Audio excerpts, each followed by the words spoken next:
This podcast was recorded before the recent events in the UK where a policeman has murdered a woman walking home, completely innocent and doing nothing wrong, took all the precautions, and still this thing keeps happening.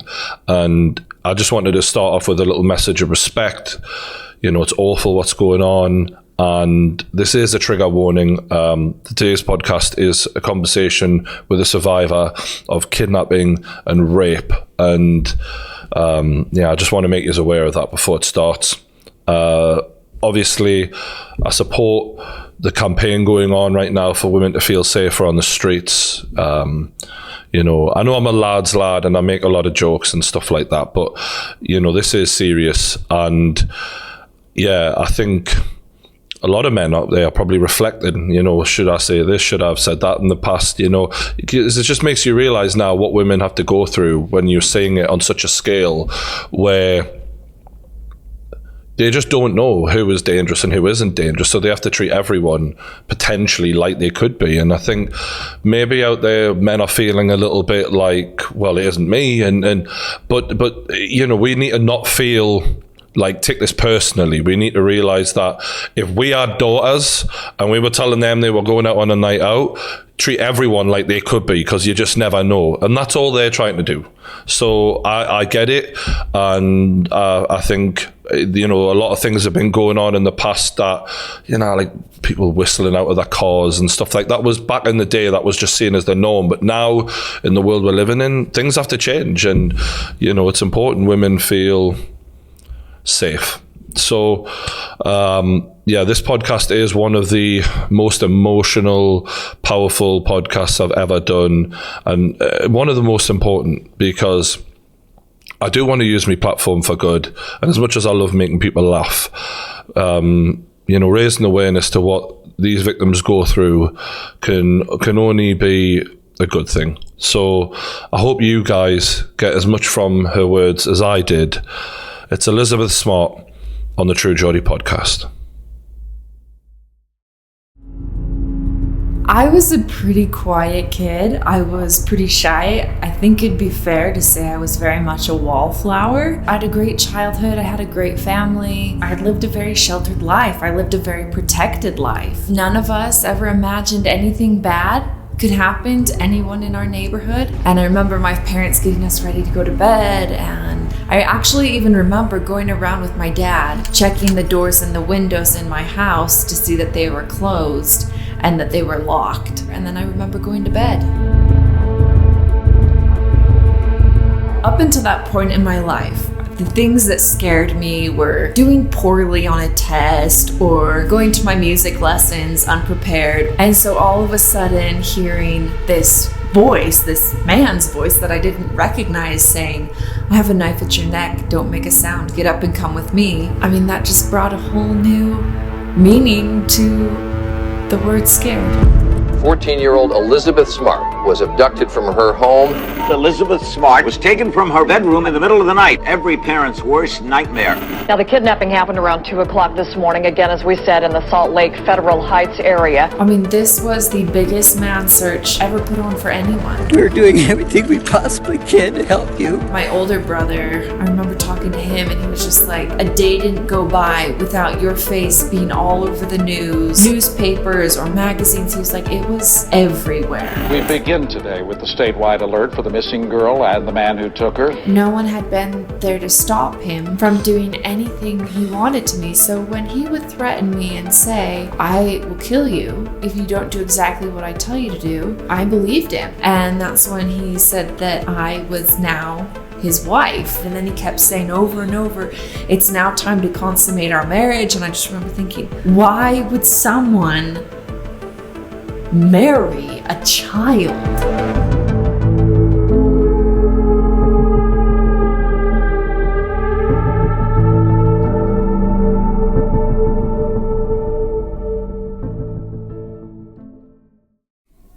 Welcome back to the True Geordie Podcast. I don't usually do remote interviews, but I've decided to make an exception today for a woman who really is an inspirational person after reading up on her. And I reached out, and luckily we've got the interview. Welcome, Elizabeth Smart. Nice to meet you. Thank you. It's sad that sometimes such inspirational people have to go through a lot of struggle to become that inspiration. But your story is something that when I started researching it, it just really blew me away. And not just, obviously, it was how you dealt with that blew me away. The strength that you've shown in your life is something where it's just unbelievable, to be honest. You know, just to fill the audience in, when you were 14, you were kidnapped and held for 9 months. And you went through a lot in that time. And you've not let that define you. You've gone on to do so many amazing things. I really want to cover some of those today. But I guess I just wanted to start off by asking what you were like before all of that, and what you sort of had planned for your life, or what kind of kid you were. I was a pretty quiet kid. I was pretty shy. I think it'd be fair to say I was very much a wallflower. I mean, I was not popular. I had friends, but I was not the popular one by any means. And I mean, I was excited to be done with junior high. I was excited to go to high school. You know, I came from a large family. I was second of 6 kids. So, you know, there's always a bit of a struggle when there's that many kids as far as being heard and, I don't know, standing out from them. But no, I had a great childhood. I had a great family. I lived in a really nice neighborhood. None of us ever imagined anything bad could happen to anyone in our neighborhood. I mean, I don't think any of us could ever even imagine anything bad happening to anyone. I mean, sure, we watched the news, but that almost seemed like it was a different world because it was the news. It wasn't, you know, it was anyone we knew. Yeah, the news doesn't feel real, does it, until it's till you're affected by something serious. You know, if 14, when I was at school, there was 14-year-olds who were way too grown up, and there were 14-year-olds who were, you know, like really childish. I guess I'm wondering mentally what kind of kid you were at that age. I don't think I was childish.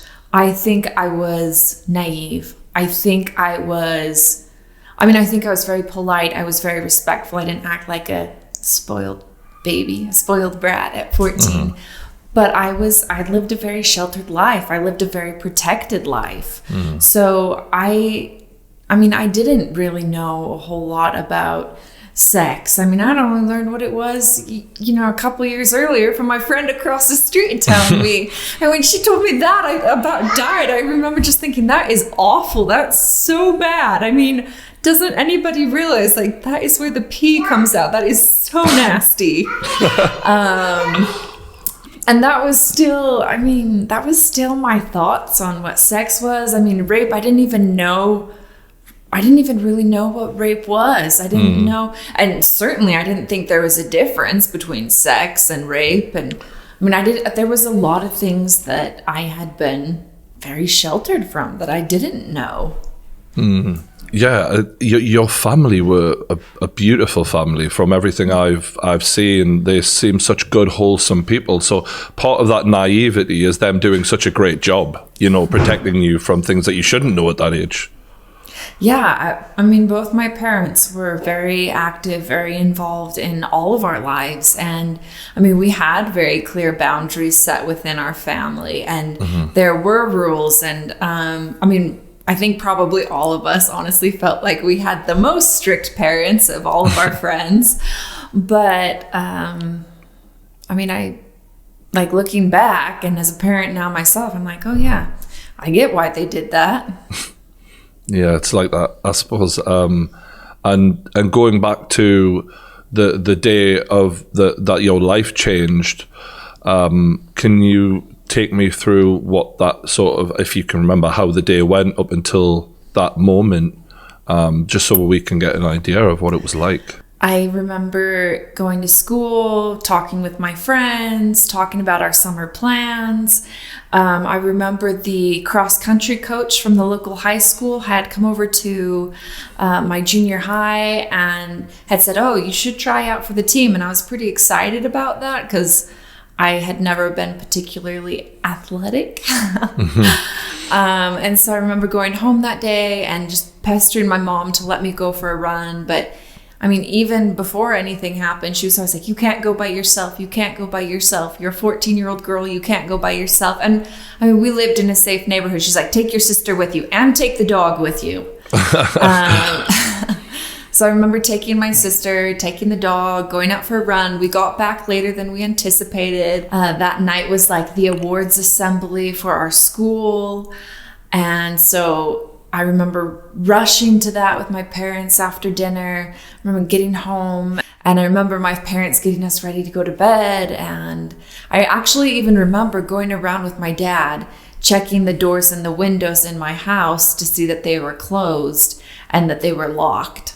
And then I remember my parents calling us together for our evening family prayer, and then I remember going to bed. The doors and the windows, were they locked? Were they all locked?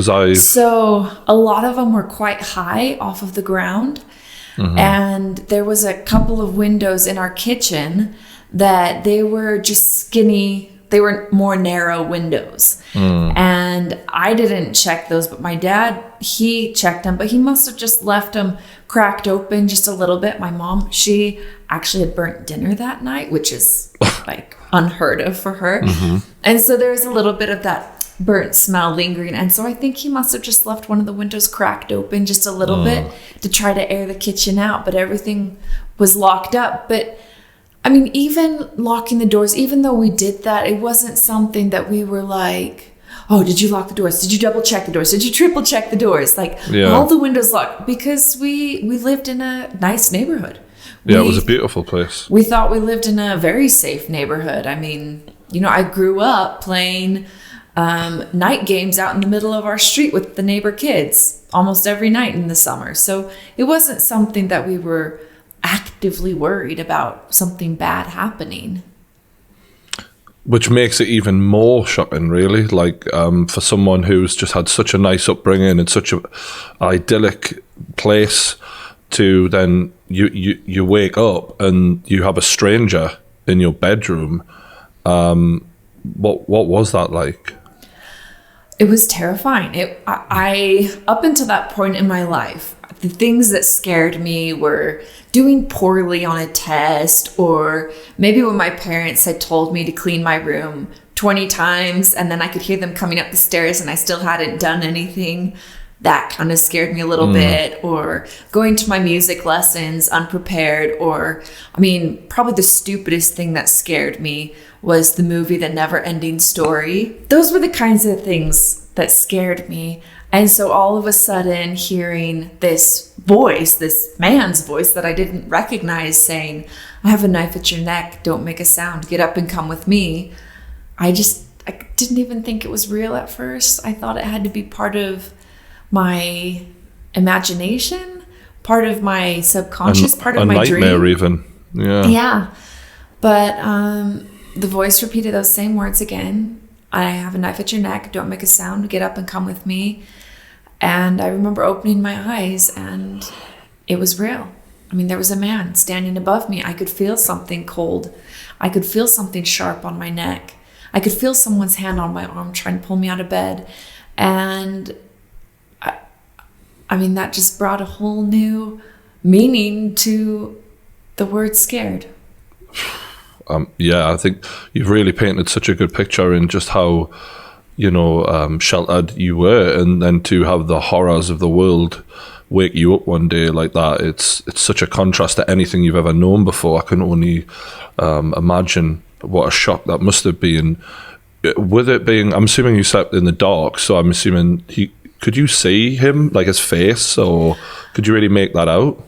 I couldn't really make out his face too much. I mean, the room we slept in, it was night. I mean, obviously it was dark, but there was a street light not too far away from my bedroom window. And I mean, I I grew up in Utah. We've got blue skies, clear skies, probably 250 days of the year. And so, I mean, it was dark, but it was light enough that I could make out some of his features, not as well as in the daytime, but I mean, I could see darker shadows and less shadows of his face. And I could tell he had a beard, and I could tell he had a snow stocking cap on, and I could tell that he was dressed in dark clothes and had a bag with him. And one of the things that makes this even more terrifying is that your sister was in the room with you as well. So you were also worried about her, I assume. Yeah, my sister and I, we shared a room forever. I mean, we'd always shared a room. And we actually, at that point in time, we shared a bed even. And so when I had woken up and he started telling me to go with him, I mean, I was scared. I was scared for myself. I had to wonder how he got all the way up to my room, because my room wasn't on the ground floor. I mean, my room was probably at the highest point of the house. You had to go up a flight of stairs. You had to wrap around the house. You had to go down a hallway. You had to walk past my brother's bedrooms. I mean, you really had to penetrate deep into my home before you could get up to my room, and he had managed to do that.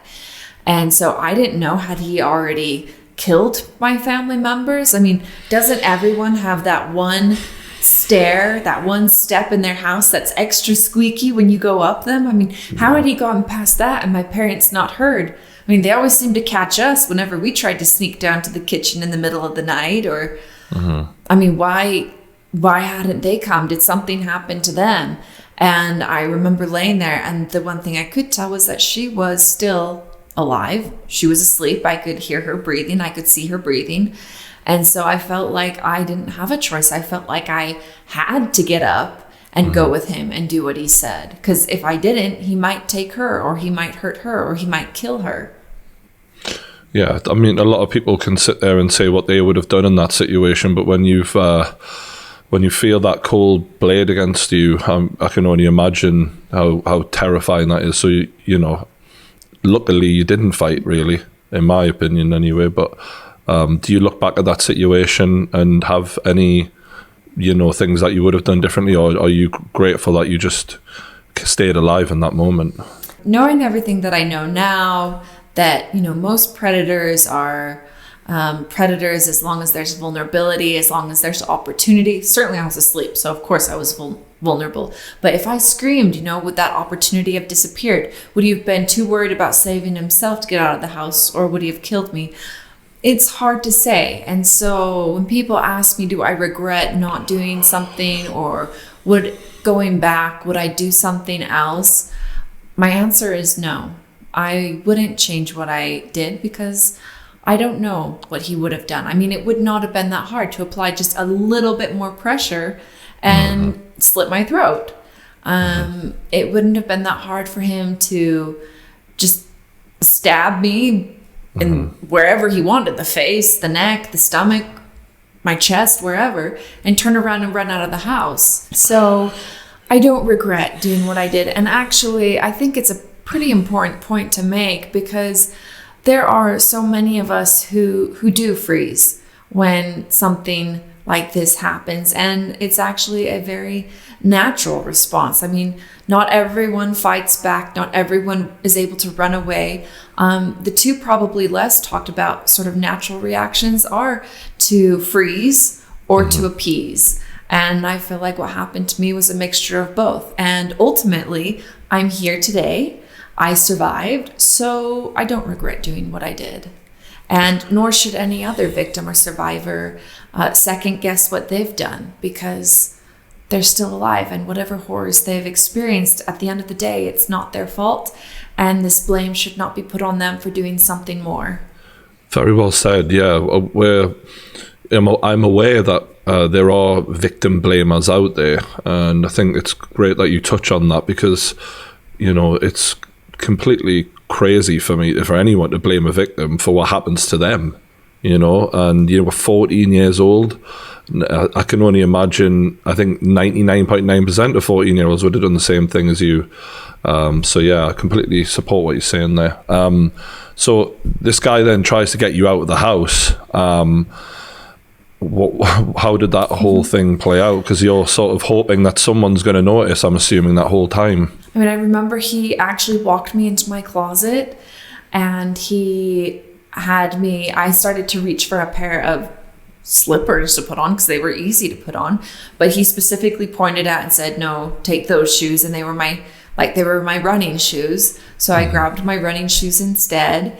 And then he led me back out through my bedroom, down the hallway, around the corner, down the stairs, around the corner again, in through the kitchen. And he went to the back door, unlocked the door. And I remember as we approached the back door thinking, oh, when he opens this door, the alarm's going to go off. But he opened the door and the alarm did not go off. And I guess the magnet that was set in the frame had fallen out, or I don't know. It didn't go off though. And I remember at this point, I still didn't even have my shoes on. I was still carrying them. And I grew up in a neighborhood that was on one of the mountain sides that overlooks the Salt Lake City Valley. And so my backyard, I mean, it's steep, it's mountain. And I remember he led me up through my backyard and it wasn't fenced. It opened up into a vacant lot. And then we got to the top of my backyard, close to the vacant lot. He had me sit down, put on my tennis shoes. Then he had me get back up and we kept going. We got to the top of this vacant lot where there's one more street in our neighborhood. And after this street, it's just mountains after that. Mm-hmm. And instead of crossing right away, he pushed me down behind some bushes. I remember just thinking, what is going on? And then I could see some headlights coming towards us. I started thinking, oh, this is the getaway car. This is all planned. No one is ever going to find me. What is going to happen? I mean, am I going to live to see another day? Am I ever going to see my family again? What's going to happen next? Mm-hmm. And I remember the headlights getting closer, and I actually remember them passing right in front of me. And I remember seeing the word police written on the side of the car. And for that half a second that it was in front of me, I just remember thinking, it's going to be okay. The police are here. They're going to come rescue me. Everything's going to be fine. It's going to be fine. The police are here. But unfortunately, they didn't stop. They kept going. And that's when he pulled me off the ground, had me run across the street and start heading up into the mountains on the other side. I'm assuming the possibilities are really starting to run through your head at that point of, okay, what happens next then? Because now he's got me. Yeah, I mean, I remember asking him as we got farther away from my home, I kept asking him, why was he doing this? What was he going to do to me? And he'd really kind of switch between a couple answers. One of them was, he said he was taking me as his hostage. He was going to hold me for ransom. We got farther and farther up, and I just remember trying to reason with them. I mean, my family never hurt anyone. As far as I knew, nobody had any grudges against us. Why would he do this? Why did he choose me? How did he get into our house? And a lot of my questions, he just kind of responded with, he'd say something like, well, I'll tell you when we get to where we're going, or you'll find out in due time. Was his tone of voice aggressive, or was it calm, or what kind of state of mind did he look like he was in at that moment? He was overall pretty calm, but it was definitely, I mean, there was definitely a seriousness to his voice. I mean, yeah. It wasn't like, he didn't act scared. He didn't act like this was something he'd never done before.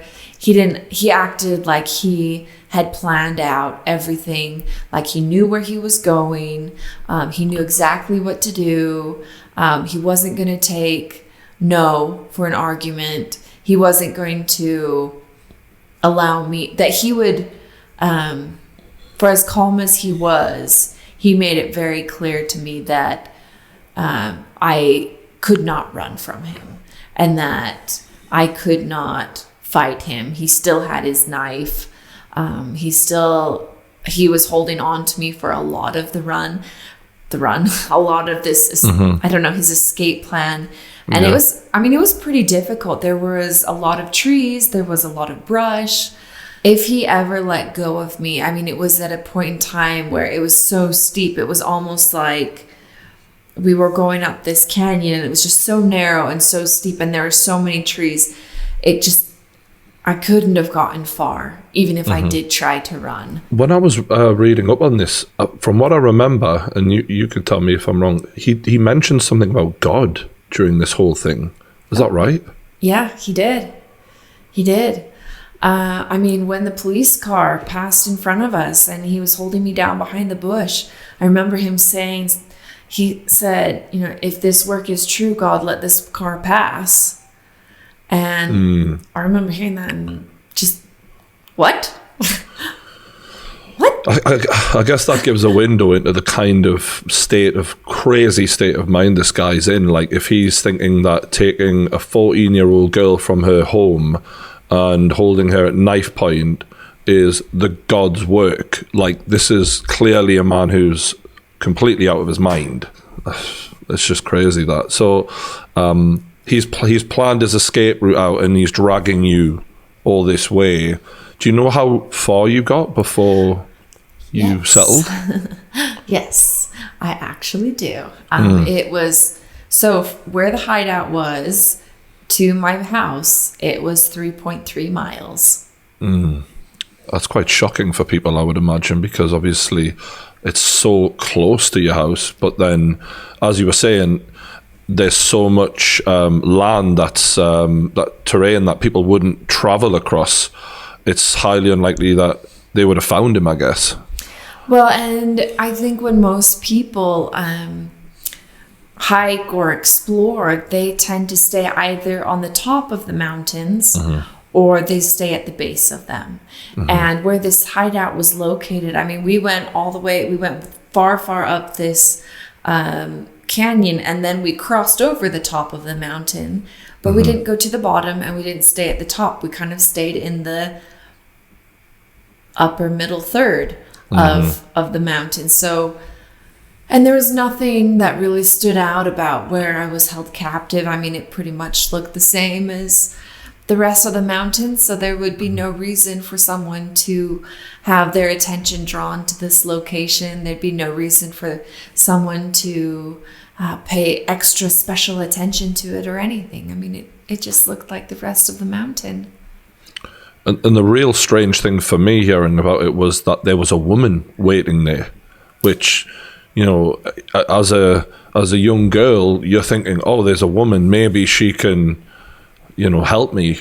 I mean, I remember when he told me that his wife was waiting for us. I mean, that all of a sudden started making me think of a whole bunch of different scenarios. I think that when something happens to me personally, my brain automatically starts hoping for the best outcome. And so my mind started thinking of different scenarios that would make maybe why he kidnapped me understandable or less horrific than maybe I originally thought. And so when he said he had a wife waiting for me, I just started thinking, well, maybe they always wanted to have a child and they couldn't have a child. And maybe that's why he kidnapped me. Or maybe they had a daughter and she died and I look like her. I mean, that was the direction that my mind started going. But as soon as I saw her, the first thing she did was she hugged me, which for a second you almost think that confirmed the direction my mind was going in, but it didn't.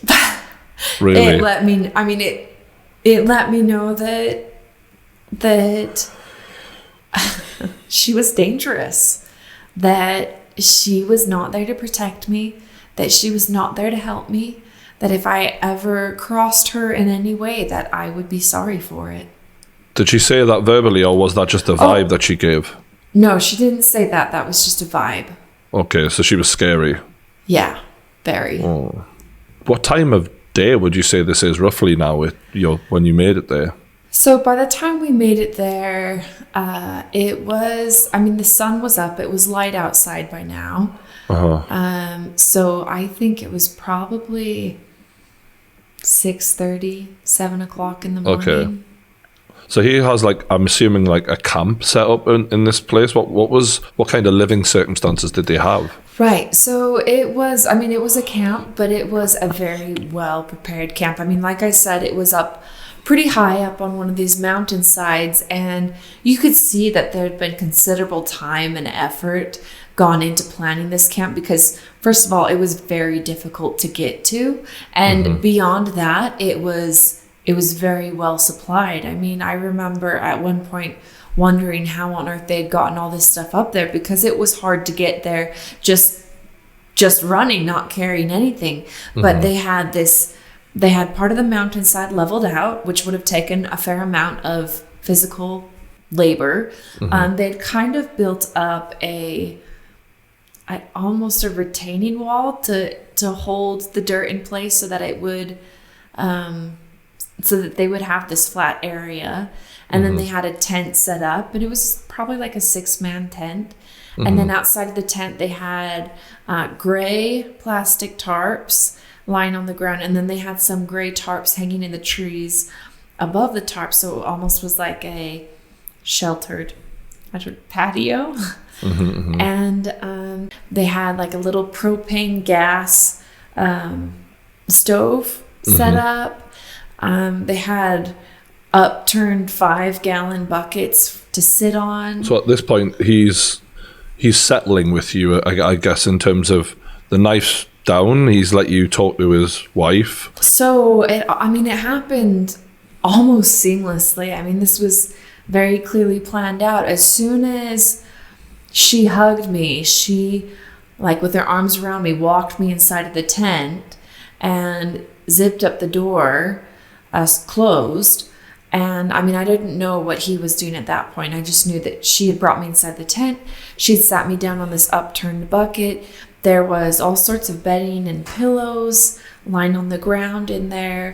And I remember there was this little small blue plastic basin tub that she had brought in, and she took my shoes off and she put my feet in the water. And I remember just being hunched over and just crying, not paying too much attention to what she was doing.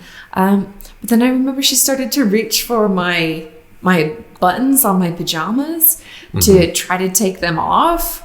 And I was very shy. I definitely was not comfortable with her doing that. I remember just grabbing hold of my pajamas, clamping my elbows down next to my torso so that she couldn't take them off. And I remember she kept trying, and I remember just crying and asking her, why was she doing this? She didn't have to. She kept saying she needed to sponge bathe me. She needed to clean me. I remember telling her I wasn't dirty. I'd showered last night before I went to bed. And I remember just asking her to leave me alone, begging her to leave me alone, and she wouldn't stop. And I remember finally at one point she became so frustrated with me that she said to me that if I didn't let her undress me and sponge bathe me, she would have Emmanuel, the man who had kidnapped me, come in and he would rip my clothes from me. And I remember, no matter how much I didn't want her to undress me, I really did not want him to come anywhere near me. So at that point, I told her that if she really wanted me to change, I could change myself. And I was a big girl, and that I could do it myself. So she finally passed me this long robe. It was like a tunic robe. It wasn't like one you wrap around yourself. You had to pull it on over your head. And I put that on, and then I took off my pajamas underneath. So, all right. So are you thinking about what's going to happen next at this point? Are you aware of his intentions, or was that still unclear? I still at that point had no idea what was going to happen next. And it was so such a contrast, such a stark contrast from the life that I had led, even up until just a few hours earlier. Yeah. I mean, I just couldn't even imagine why this, I mean, they were a couple, why this man and this woman would want to kidnap me, a 14-year-old girl. And then to make me wear this strange tunic, I mean, why? What could they possibly want from me? What could they possibly want from my family? How long in that space of time was it before you started experiencing him trying to force himself on you and those sort of things? Was it? Oh, it was immediately.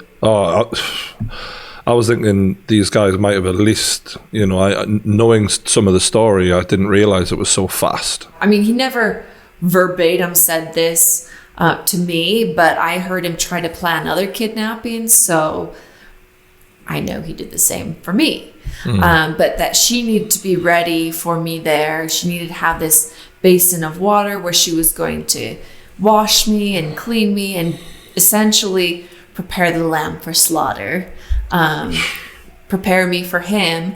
And as soon as she was done with that, I mean, there would be next to no talking done. There'd be no, I mean, as soon as she was done, she would leave the tent, she would go out, and he would come in. And that's exactly what happened. As soon as she was done, she picked up my pajamas, picked up my underwear, picked up my shoes, got up and walked out of the tent. As soon as she was out of the tent, he walked into the tent. He had changed out of the dark sweat clothes that he had worn when he kidnapped me. And then he had put on a long tunic just like the one that I'd been forced to wear. And then he came in and he knelt down next to me. And honestly, I wasn't paying too much attention just because I'd just been kidnapped. The most shocking thing, more than what I could have ever anticipated, had just happened. So I wasn't really paying a whole ton of attention to what he was saying and what he was doing right off the bat. But I remember very clearly thinking that I needed to pay attention to what he had to say, because there might be some clue or some hint as to how I could escape, or why he was doing this, or how I could get a message to my family. Something. Oh, sorry, my computer is about to die. Let me just all right, you take your time. Let me grab my power cord. Of course. Thanks again, by the way. I really do appreciate you talking with me like this, because it is... I'm a bit... I don't want to say the wrong thing, if I'm honest with you. Do you know what I mean? Honestly, if there was ever someone to mess up with, it would be me. Because I'm... Okay, I appreciate that. Really not... I've been asked every question you can be asked. Okay, and I don't get offended that easy. Well, I'm coming from the right place, just so you know. I really do want to be respectful. And yeah, like in terms of you being in this situation you're describing, you're in this tent and this man is saying these things to you, and I'm trying to put myself in your head. Yeah, you're 14 years old and you're in shock about what's just happened, but then on the other hand, you're trying to pay attention and focus on what he's telling you. And I am assuming not long after that is when the first time happens where he forces himself on you. I don't want to I don't want to ask certain questions and make you feel uncomfortable. I'm sure you've had it, like you say, you've had it all before. I guess what do you feel comfortable sharing from that, and how was that night? So I mean, I am perfectly fine to talk about it. And I actually feel like it's pretty important to talk about it, because for so many victims, there is so much shame involved, even though at the end of the day, there's only one person to blame, and Absolutely. That's the perpetrator every time. I mean, it doesn't matter what clothes you wear or clothes you don't wear. It doesn't matter where you go. It doesn't matter if you're drunk or you're sober. At the end of the day, it's the person who decides to rape whose fault it is. So I'm fine to talk about it. And And it was terrifying. I mean, I remember sitting there and kind of picking up from where I left off, thinking that I need to listen to what he had to say, so I could find some clue or some hint as to why this was happening, how I could escape. And I really only heard one thing, and my guess is that it was probably the worst thing that he could have said, or the worst thing in my opinion that he could have said. And that's when he said that I was now his wife.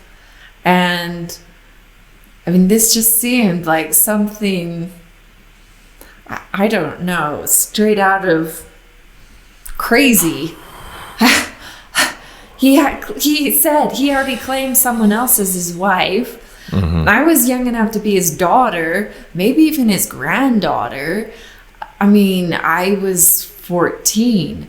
I hadn't even, I had barely hit puberty. Like, I hadn't even had a period yet. Mm-hmm. Like, why would someone marry a child or claim a child as their wife? How could they do that? I remember just being so disgusted and just shocked and grossed out. I remember just screaming out, no. And he looked at me and he said, if you ever scream like that again, I'll kill you. And I remember telling him then that he had to realize this wasn't okay, that he had no legal authority to do that, that I was still a child, that I was only 14, that I couldn't even say yes, even if I wanted to. I mean, I remember I got so desperate to give myself some more time in hopes of someone rescuing me. I finally got to the point of, after giving every excuse that I could possibly give, I finally got to the point of saying, well, we should at least get to know each other first. I mean, just trying to buy any time at all. Yeah. Just any time, anything. And nothing that I said made him pause or stop, except when I told him that I hadn't even had a period yet. He stopped and he yelled out to the woman. He called her Hepzibah, and he said, Hepzibah, she hasn't had a period. Is it still okay? And she yelled back, yeah, it's still okay. And at that point, I was just like, what's still okay? And I remember just having this thought come to my mind. And then he kept saying over and over, it's now time to consummate our marriage. And I just remember thinking, okay, first of all, you need to stop saying we're married, because we're not. And consummate. What does he even mean by that? Consummate our marriage. And that's when I kind of had this thought of what he could mean. And I remember thinking, he means sex. He means raping me. But that can't happen to me. Those things don't happen in my world. Those things, they happen on the news. They happen to people that I don't know. And I mean, naively, I thought they happen to, people who are out partying, people who are women who, aren't wearing clothes, or who are walking down dark alleyways by themselves. They don't happen to little girls asleep in their bed at home. And I mean, I found out that, yeah, it does happen, because it just didn't matter what I said. He forced me on the ground. I mean, I thought that if I rolled onto my stomach, I thought I was pretty naive. I thought sex could only happen in one position, where I thought like the actual anatomy of sex, people had to be facing each other. So I remember in my little 14-year-old mind thinking that if I rolled onto my stomach, that he couldn't rape me. And of course that wasn't true.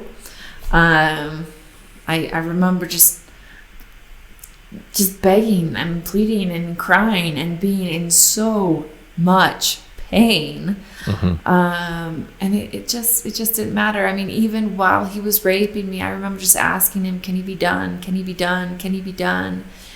And he'd just be like, oh, not yet, just a little more. And then when he was finished, he just kind of stood up and smiled and turned around and walked out of the tent like it wasn't a big deal. But for me, it was a big deal. It was a huge deal. I mean, like physically, I was in a lot of pain, but I mean, I'd also just been kidnapped. I just had my life ripped away from me. I was scared. I was alone. Nothing in my life had prepared me for that moment. I don't think there was anything that could have prepared me for what happened, truth be told, though. I mean, I just, and at that point, I don't actually know if I fell asleep or if I passed out, but one of the two happened, and my next memory was opening my eyes, and there he was again, and this time he was wrapping a piece of metal cable around my ankle, and then not just twisting bolts into place, but crushing them into place so that I couldn't escape no matter what. And that metal cable was connected to that first metal cable that I saw strung between the two trees. So it was just, I could sort of slide the little cable I was bolted to along this longer cable, and I could reach about 12 feet. And that was about it. So at this point, you've passed out, and at the exact time, I'm guessing, judging by the time scale you gave me earlier, your family are now waking up and realizing you're not there, or because your sister was kind of aware, if I'm right in thinking, that you'd gone. So she said that she watched, that she said that she was awake when I was kidnapped, that she watched, and that she heard him take me out of our bedroom, and she kept waiting to hear the alarm go off as well. So she thought he was still in the house for a long time. We had this old grandfather clock, and it goes off every 15 minutes. And she said she heard the grandfather clock go off twice. So probably a half hour had passed.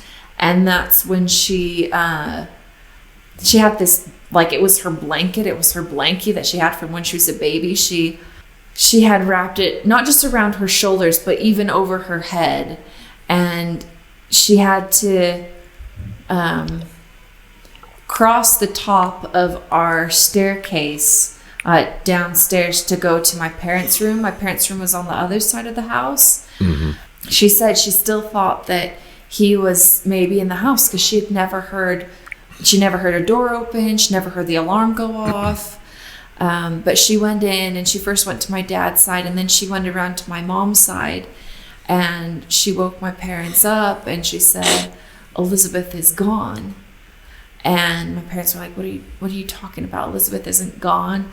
And so she said, she's gone. And so my parents got up to go check. And I mean, because my sister and I, we shared a bed. Like, she's not the best person to share a bed with. She hogs the covers, hogs the space. She's a hot sleeper. Like, she kicks. And so it wouldn't have been that uncommon for me to, I don't know, go into my baby brother's room. He slept in the crib, but there was also a little bed in there that sometimes I'd go and sleep in there because I got sick of being kicked, or I'd go down into the kitchen and sleep on the sofa. So my parents started going around and checking all the bedrooms, all the rooms. And my little sister said, "You're not going to find her. A man came and took her." And she was almost 9 years old. She was still 8. She was almost 9 years old at the time. And my mom ran into the kitchen, and we had like a bank of lights that, like, it was multiple lights all on the same switch, and you could just like slam your whole hand against them and all the lights would come on. And so my mom ran into the kitchen and slammed her hand against this bank of lights, and her eye went straight to that one narrow kitchen window, and she saw how the screen had been cut. And that's when she just yelled to my dad, "Ed, call 911. Elizabeth is gone. Someone has taken her."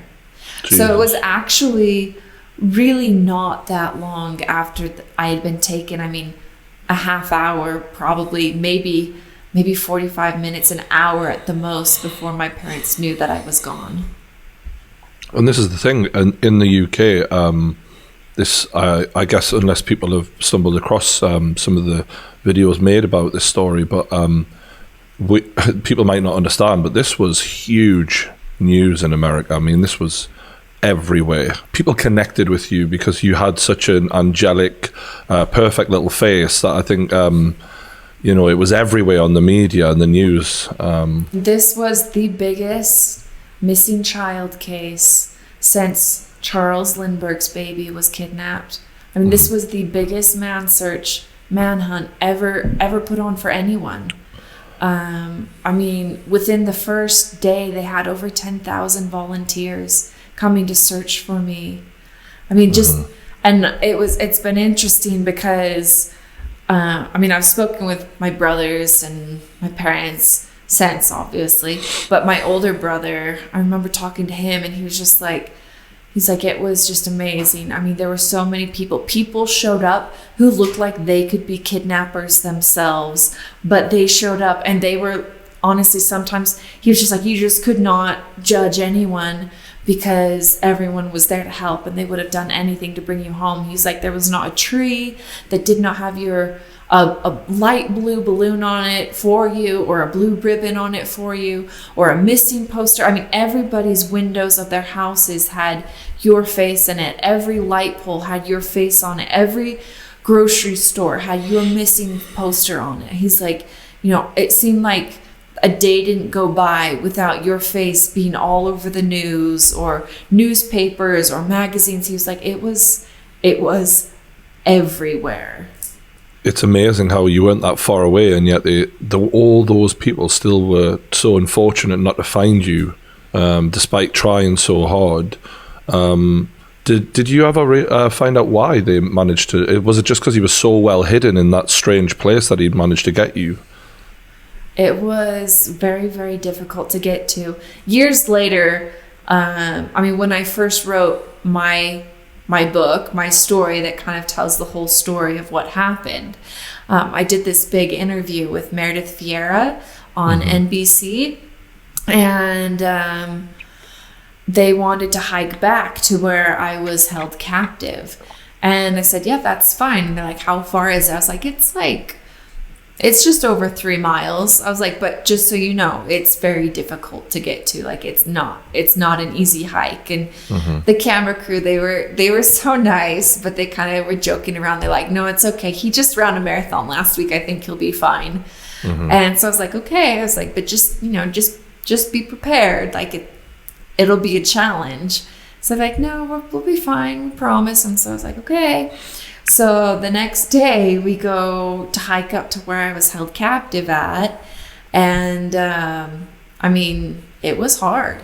You wade up through this stream, this muddy stream, and then you're fighting your way through brush and scrub oak and poison ivy and stinging nettle. And I mean, no one in their right mind would fight their way through all of this to get up there.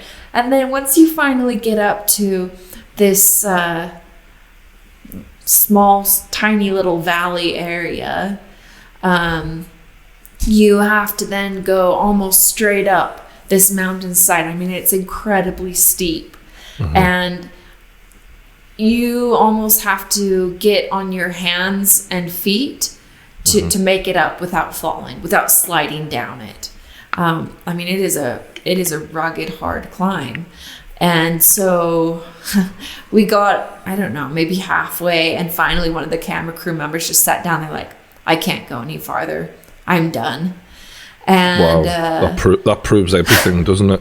Yeah. Yeah. And I was like, okay. I was like, it's fine. But the rest of them were like, okay, we got to keep going. And they're like, can you just tell us where it's at? And because we want to get your reaction walking in here. And I was like, this is not my first time back. I've been back here. Like, I had to show the FBI. I've had to show, like, I showed my parents. Like, I've been back here before. Like, it doesn't bother me coming back to this place. This place didn't hurt me. It was the people that hurt me. That's a very strong-minded approach, because, you know, a lot of people wouldn't feel that way. So credit to you. Going back to the falling asleep at camp while this big search is being conducted for you. Did he settle into some sort of new normal for you pretty quickly? Or did it start off different and then find its own way of becoming normality? No, I think he kept pretty in character the whole time that I was with him. He was highly manipulative and very, very devious. And he had found that the best way to manipulate people and to get what he wanted and to justify anything that he did was through religion. And I think probably most people would agree that to some extent, religion has always been a sensitive subject. Certainly in America at that time, it was a very sensitive subject. I mean, 9/11, the Twin Towers, that had only happened not even a whole year earlier. That had happened 9 months earlier before. And so it was still pretty fresh. What was his faith in particular? His faith was doing what he wanted and saying God told him to do it. So he'd say things to me like, you should be grateful that I took you because I rescued you. God chose you for me. I didn't want to do this, but God told me to do it because you're special. And the rest of the world is so wicked that he needed someone who was pure to come and be my wife and have my children so that there can still be goodness in this world. That's how he justified everything. And he'd say things like, but you know what? For as innocent as you are, even you are still so wicked and you're so prideful. You need to know that you are no better than anyone else. So God has told me that you need to experience alcohol. You need to experience smoking cigarettes. You need to experience going naked all day. You need to experience what it is for a husband and wife to have a loving, intimate relationship. So what we're going to do is you are going to watch Hepzibah and I have sex the way a real couple makes love. And then when we're done, it's going to be your turn. And if you don't do this, first of all, God has commanded you to do this. And if you don't, you won't get any food and you won't get any water and you won't get to sleep. You won't get to do anything until you follow through with what we tell you. And so that was really how he manipulated everyone. That's how he got exactly what he wanted. I mean, just everywhere he went. I mean, the guy was clearly a sick person, evil, just pure evil. And as these weeks went by, what is sort of a normal day like waking up at the camp, and how do your food, that sort of thing, and how they talk to you? I didn't get food unless they gave food to me. I didn't get water unless they gave water to me. They would. He really lived this facade to the full extent of him being this holy man, this prophet. He lived it as much as he could because it was such a powerful tool in manipulating everyone and justify what he did. And that's how he really manipulated his wife, his real wife, not me. Because I think that she was raised very religious. She'd been very religious her whole life. She came from an abusive first marriage. She had 6 kids in her first marriage. And then when she met him, he was the one that was telling her that she was special. He was the one that was telling her that she was good and that she was righteous and that God valued her as a daughter and that that she had a special place in heaven waiting for her, but that she would have to bear many trials that would be hard for her in order for her to obtain this special place. And that's how he controlled her, because it was easier for her to believe what he told her than to admit the truth, because to admit the truth, she would have to admit that she is in fact a very evil person, to allow what was happening to me to go on. And so it was just easier for her to believe what he said, and so she did. And that's why she was able to step aside and let him rape me, and why she allowed him to, withhold water or food from me.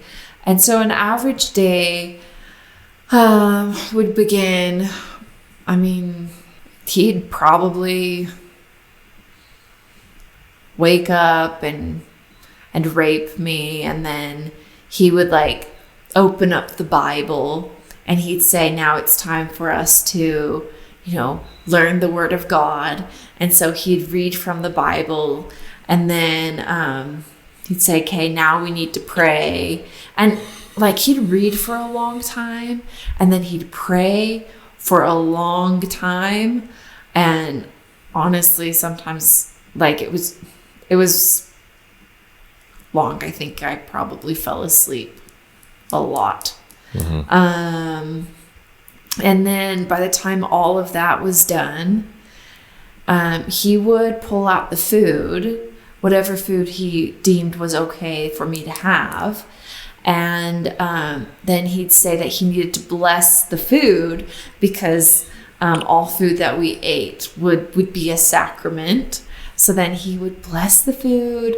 Then I'd finally be allowed to eat whatever it was he gave me.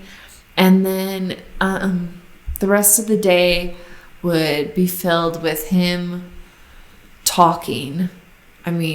Honestly, sometimes I thought maybe talking was worse than being raped, because he would just go on and on and on forever. And then at some point, it was usually necessary to get water, and we would have to hike down the steep part of the mountain where we were hiding at, down to the smaller valley, and down probably half a mile to where the stream came right up out of the ground. And that's where we would collect our water from. And we would collect them just in gallon jugs. And he had these 2 bags that he would tie the tops together, and there'd be 2 gallons in front and 2 gallons in back. And then he'd sling them over his shoulder, or me. He'd have me carry it up, and then we'd scramble back up to this hidden camp. And he started to try to dig this underground house. I say underground house, but it's not like a house. It's basically a big hole in the ground with logs and branches thrown over the top to create a roof, because he thought that eventually one day we would stay there year round. So sometimes he'd have me dig in this hole. Sometimes he'd just sit and talk. Sometimes he'd rape me again. Sometimes he'd say that God had revealed new revelation to him, and he'd thought of some new fantasy he wanted to act out. I don't know. It was a pretty horrific time. Yeah, I empathize with you so much. I can't imagine how bad that must have been, being beholden to someone who's just such an evil, crazy person, and clearly just in love with himself. It made me smirk a bit, I'll be honest, when you said he used to go on and on and on, because I could really feel how mind-numbing this idiot's bullshit must have been for you to listen to. Would it always be religious chat, or would he talk about anything else when he was prattling on? He would talk about whatever he wanted to. He loved talking about his life prior to him kidnapping me, and sort of the different, I guess he would tend to put his personal theological spin on it.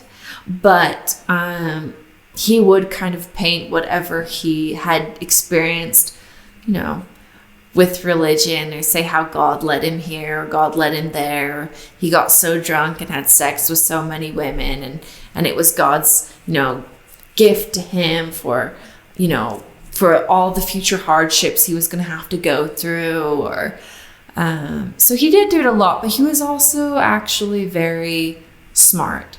I mean, he sat down and explained to me how our entire legal system worked. Politics. He talked to me about history. Of course, it was a skewed version of it, but he still talked about it. Did this man have a job before he just decided to abduct people? He had multiple jobs, but probably one of his most reputable jobs was he worked for a company called O.C. Tanner. I'd almost say the company's hobby is that they also do jewelry, and they make Olympic rings. They make a lot of the Olympic medals. At least they did for the Salt Lake 2002 Winter Olympics. And so he had actually been a die cutter. So he would help create the molds for these pieces of jewelry or medallions or awards to be cast in. So, he did have different jobs over the years, and that was probably one of his more reputable jobs. Did you have any idea, or did he mention why one day he decided to go and live in the woods? Because that is very strange for a start, isn't it?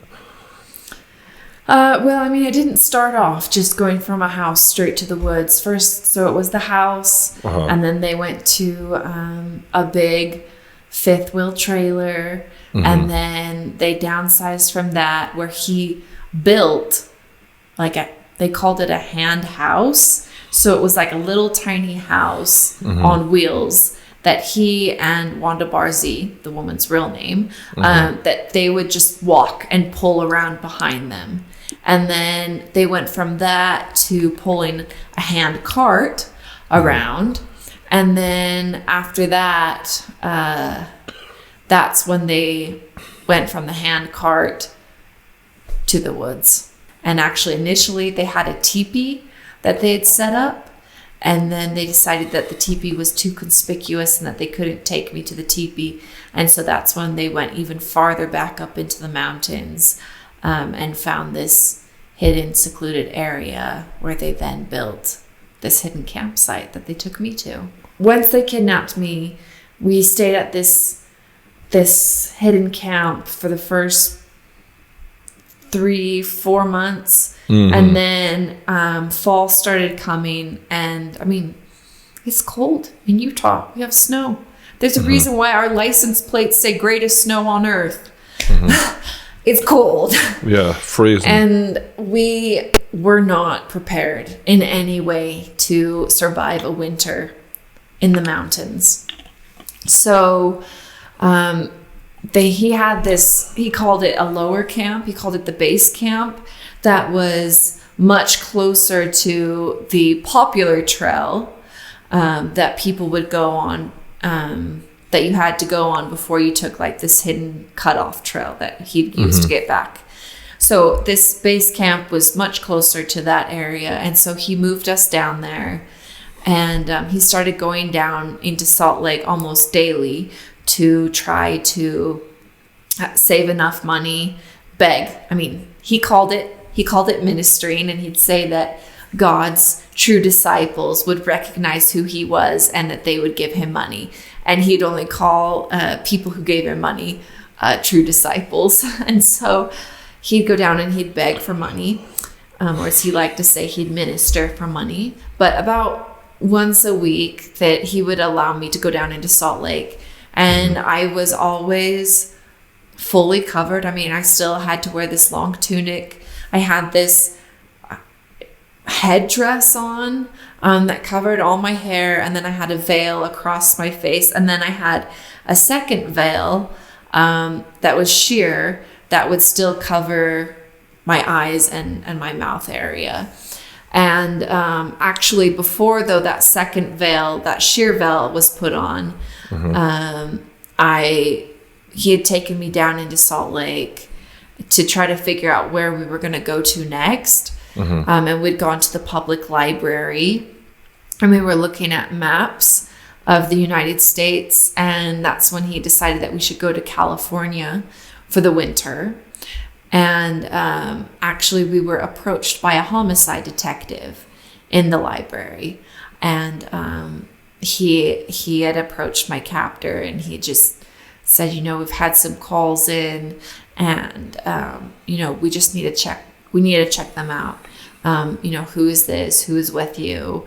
Why is she with you? Why is she covered? All this kinds of things. And he was very convincing when he wanted to be.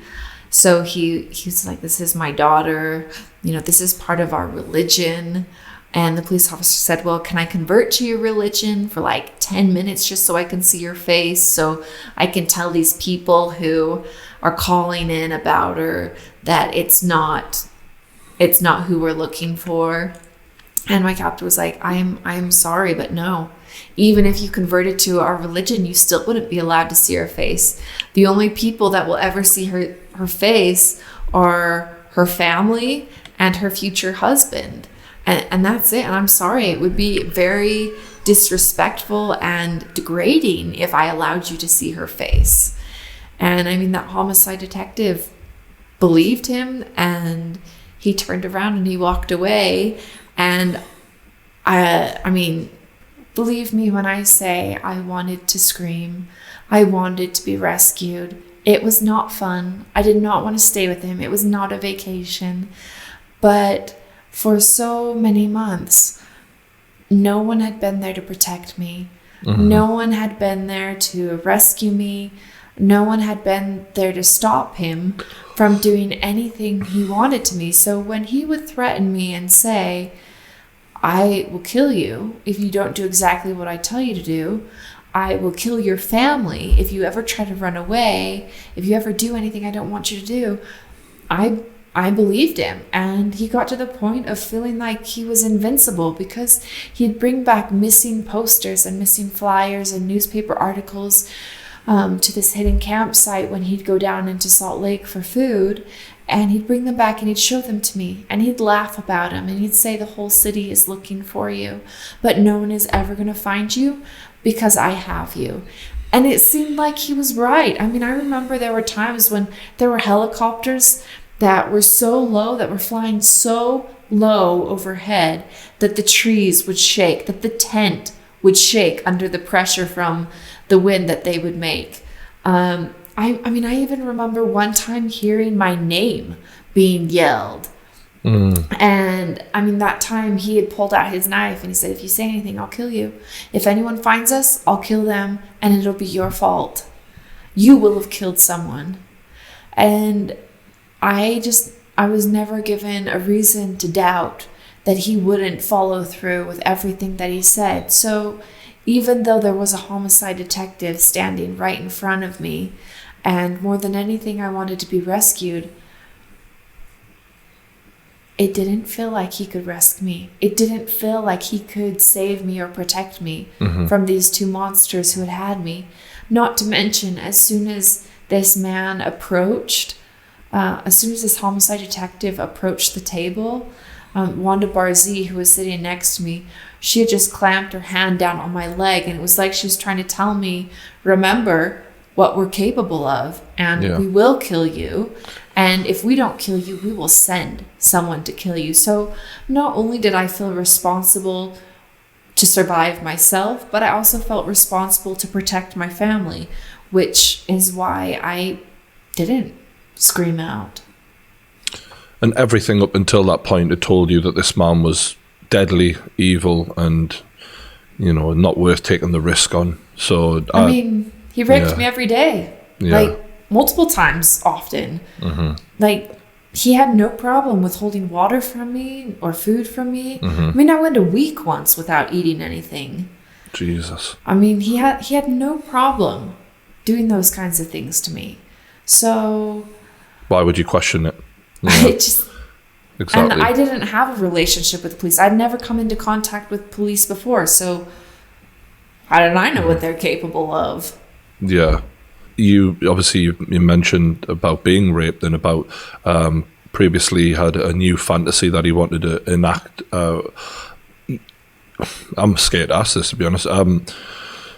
Did you find a way to mentally, as best you could, try and switch off, or did it continuously get worse with these crazy new fantasies that he was having or whatever? Well, I finally got to the point of thinking that I'd hit rock bottom, because every time I did, he'd find some new way to make me change my mind and think, well, that definitely was not rock bottom. This is definitely rock bottom. And then it'd happen again. And it'd be worse. So I finally stopped thinking that I'd hit rock bottom. But I feel like the best way to describe how I got through it was I became like a hard-boiled egg. That I created this hard shell outside myself that you could roll me around whatever direction and I'd be inside protected. But even if that shell was broken, I still had this layer of insulation that, yeah, it was a lot more sensitive and it was much, much easier to damage. But even that area was not where I lived, that I was at my very core. And that's the best way I can describe how it was. That's a great way of describing it. And all at this time as well, you're going through some extreme pain, but your family are also going through extreme heartache. I'm sure you've talked to them since then. What was that experience like, of that worry and just dread that they were going through? My mom said that the only reason why she could get out of bed in the morning was because my baby brother would come in and he would tell her that he was hungry. And that was the only way she could get out of bed in the morning. He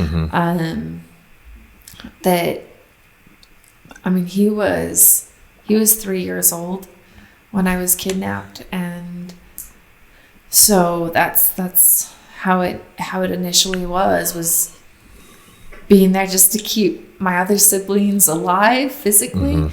I know a lot of them were sent to live with relatives for the first initial few weeks because the FBI took over our home. They were, collecting fingerprints, they were collecting hair, they were collecting everything they could. They took so many of my possessions into custody. Just the entire house just turned into a crime scene. A crime scene. And so a lot of my siblings were sent to live with friends and family. My parents, they were put under immense pressure, and people said some truly awful things about my parents, that my parents had killed me and that they had plastered my remains inside the walls of our home. Jesus. That my parents were the ones that had killed me or they had sold me. Just awful things. It got to the point that my dad had a full-blown mental breakdown where he did have to be hospitalized. And finally, my mom said she got to this point where she didn't want to give up, but she also could not continue the way that she was. And she had 5 other young children that needed her. And so she said that she wanted the searches to continue. She wanted everything to continue, but that she needed to still be a mother to her 5 other children. And so she had to get to this point where it was just easier to believe that I was dead than to keep holding on to believing that I was alive and still try to be a mom to my other brothers and my sister when they were all going through a hard time too. Nothing pulls a family together like a mother's love. So credit to her, and who could blame her for whatever she was thinking in that point, I guess. Did the police find any evidence that linked back to Emmanuel? No. Right. Did they ever suspect the family, or did they ever? I mean, yeah, they suspected my parents. I mean, that's as a police officer, and I don't blame them. I don't blame them for a second, because most of the time when children are kidnapped, it's a family member, it's someone that you know. I mean, I think it's over 90% of the time. I think it's even higher than 90%, but it's someone that you know. It's not a stranger, which is what makes my abduction different, because it was a stranger. But so yeah, absolutely, my parents were under scrutiny. My brothers were under scrutiny. I mean, my older brother, he's only like 18 months older than me, and then my brother, who's just after me, I mean, he's 2.5, 3 years younger than me, and they were giving them lie detector tests. I mean, my younger brother was 11 years old, and they were having him take a lie detector test. I mean, they thought that he might be capable of doing something to me. I mean, and my sister, she was the only one that saw anything. So they interviewed her. They tried to hypnotize her. They just tried to get as much information out of her as they possibly could. And then the ironic thing is that it was actually her who realized who it was who kidnapped me. And when she finally did realize who it was, people didn't take her seriously. She said she'd been looking at the Guinness Book of World Records, and for whatever reason, she like flipped the page, and there was this picture of this extremely muscular woman on there. And she looked at it and she was just like, I know who kidnapped Elizabeth. And so she went and told my parents who had kidnapped me. And he was a stranger. He had seen me one time, maybe twice before. He'd seen me out school clothes shopping with my mom the fall prior to him kidnapping me. He didn't ask for money from my mom. He asked for work. And at that point in time, he was clean shaven. His clothes looked clean. He just looked like he was, down on his luck. And my mom, she never gives out information ever, but this one time she was like, why don't you call my husband? He might have some work that you could do. And so he called up my dad, and that was, at that point in time, just that one time seeing me out school clothes shopping with my mom, he had decided then and there that I was the girl he wanted to kidnap. And he had only followed through calling my dad, asking for work to find out where we lived. So my dad told him, I have some weeding and some roof work that I need done. Why don't you come and do it? And so he came just one time to find out where we lived, did some weeding, I think he did some roof work, I don't know. I was in junior high, I wasn't paying that much attention to him. When my mom went to pay him, he had said that his name was Emmanuel, and my little sister had heard that. And then all those months later, honestly, it was probably about a year later, maybe even longer, when she opened up that Guinness Book of World Records, that she was like, it was Emmanuel. Emmanuel is the one that came and took her. And she said that to my dad, and my dad and a couple of my brothers went to the police station to try to get a police sketch done of him. And they did the police sketch, but they didn't want to release it or anything. They didn't really want to take this lead that seriously. And then it was my dad and John Walsh from America's Most Wanted. He was the show host, and he has his own tragic story about his son Adam Walsh being kidnapped and murdered. But they were on Larry King Live, and they were the ones that showed this picture that said who he was. And that was really a turning point in the case, because everyone, the police, the FBI, they were all a bit upset with them for releasing this image, releasing this detail that it could be this person, because they're like, no, it's not him, no. But actually that was really what led to me being rescued. Yeah, thank God that they did that then and ignored the FBI. How did that lead to the rescue and the freedom for you? I believe it was actually some of Brian Mitchell's family members, because that's his real name. That was Emmanuel's real name, was Brian Mitchell. Some of his family members saw it, I don't know if they saw the actual episode. I'm not 100% sure of the exact details, but to my understanding, some of his family members saw what was going on. I think maybe it was a sister. And they called in and they gave a real picture, and they said, oh, yeah, lately, nobody's seen him for a little while, but the last few sightings of him, because he'd really cut off all ties with his family, he was with 2 women. It wasn't just one woman. There was an older woman and then there was a younger woman, but none of us know who she is. And meanwhile, we had been in California. We ended up hitchhiking back to Salt Lake. And that's when people, I think it was about 3 different individuals who called the police within less than about 5 minutes of each other, saying that they think that they think they saw Brian Mitchell, and that they think that they just saw Elizabeth Smart. And ultimately, that's what led to my rescue. Yeah, can you kind of describe for me what those moments were like when you finally knew you were safe? So honestly, I did not know that I was safe until after I'd been separated from my captors, after I'd been taken to the police station. I'd actually been handcuffed on the way over, which made me think that I was in trouble.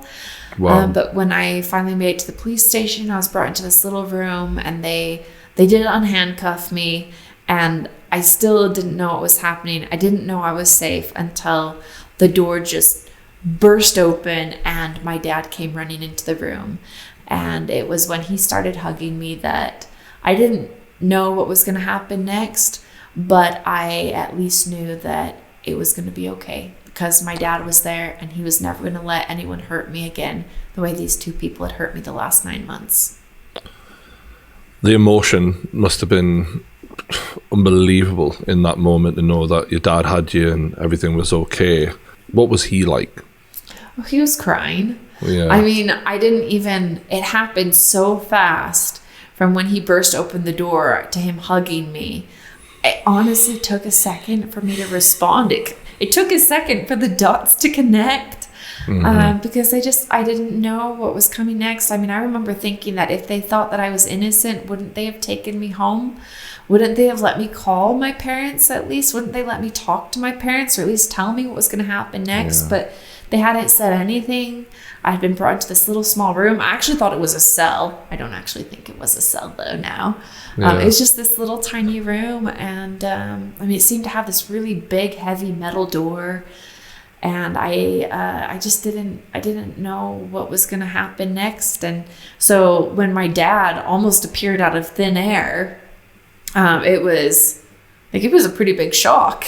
The way you're describing it, it just shows the state of mind he had you in, at that point of just never knowing what is safety, never trusting, and I guess the police didn't help, because it doesn't sound like they were that reassuring to you. When the police actually intervened and you actually had that little moment where they were taking you away from them, I'm assuming he tried to talk his way out of it, as he always did. When they first started questioning us, I was in the middle and I had a captor on either side of me.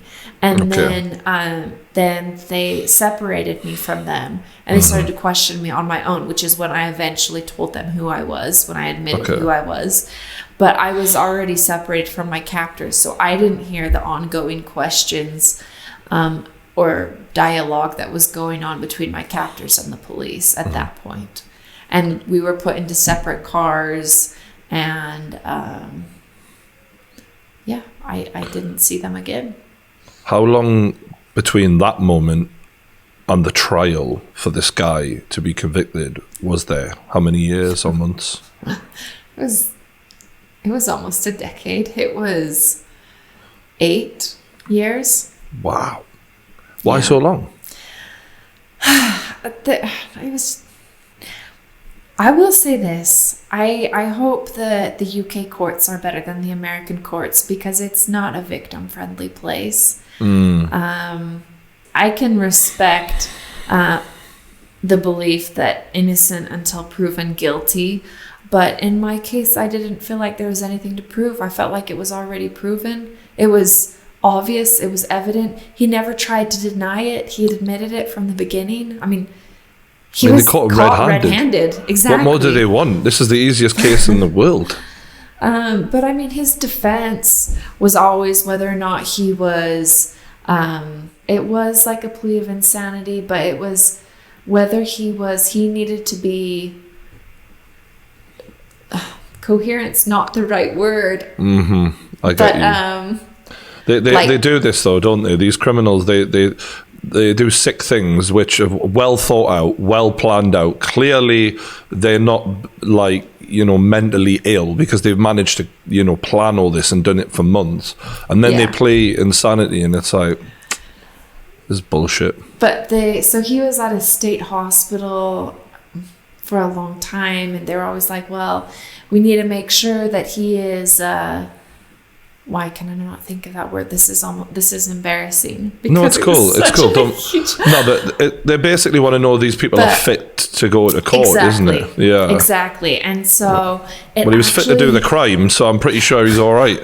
You know what I mean? Thank you. Yeah. Joke. But it went on so long that actually it was before the statute of limitations in Utah was done away with on sex crimes. And so it was still standing. And or at least the crimes that he was getting charged with, it was still standing. So almost 5 years had expired, and I remember getting a phone call from the U.S. attorney asking me to come and meet with him, and I went and met with him, and he asked me if I wanted to leave the case in the state courts or if I wanted to move it to the federal courts. And he told me that if it remained in the state courts, that he probably, they wouldn't just let him go. He would probably go to a state hospital, but eventually they would release him. They would be obligated to release him because he was never charged with anything. Or did I want to press federal charges? And I was like, of course I want to press federal charges. Jesus. And so then it took time for the federal courts to get their case together. But I mean, also his defense. I mean, they were great at able to drag their feet. And it was always about whether or not he would be mentally sound to stand trial, to understand everything that was going on. But I mean, his ultimate master plan, which actually worked pretty well for him. I mean, had it stayed in the state courts, it would have worked completely for him, was he just didn't cooperate with anyone. He just ignored everyone. He wouldn't speak to anyone. I mean, only when he saw benefit for himself would he do something, so in these cases, he saw the greatest benefit to himself was not cooperating, not allowing a case to be put together against him. And so it took a long time. I think it's ironic that they're asking if he's going to be able to understand how the courts work when he was sitting explaining them to you in the camp. He knows fine well how they work. He'd tell you a thing or two by the sounds of it. And I did see a clip of him online singing in the court. Definitely trying to play act to come across as mentally unstable as possible. I know you said you never seen him again. Does that mean you didn't see him in court?